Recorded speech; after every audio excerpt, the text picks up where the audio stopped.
शहर हैदराबाद के मशहूर ज़माना बुजुर्ग हस्तियां हजरत यूसुफैन रहमतुल्लाह अलैह के सालाना उर्स शरीफ की तैयारियों के सिलसिले में आज नामपल्ली में वाक़ बारगाह शरीफ में एक बैठक रखी गई, जिसमें शरीक हुए सेंट्रल जोन के जोनल कमिश्नर श्री गुरु प्रसाद, गोशा महल डिवीजन के इंचार्ज जनाब मिर्जा रहमत बेग, एक्स कॉर्पोरेटर जनाब नजीर भाई और बरखी आबरसानी और बल्दिया के कई आला अहदेदार भी। इसके अलावा मुकामी कुल मजलिस इत्तेहादुल मुस्लिमीन के इब्तिदाई सुदूर व मुतमिदीन ने भी शिरकत की और बहुत सारी जरूरतों से आगाही हासिल करते हुए आने वाले उर्स शरीफ के लिए लाहे अमल तरतीब दिया। आखिर में सभी ने बारगाह में हाजिरी दी और फूल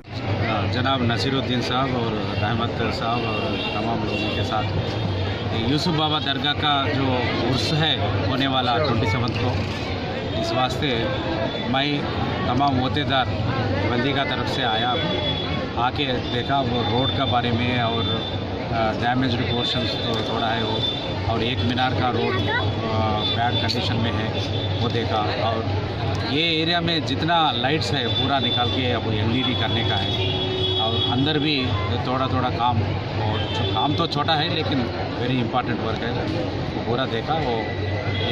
उर्स के पहले ये पूरा हो जाएगा।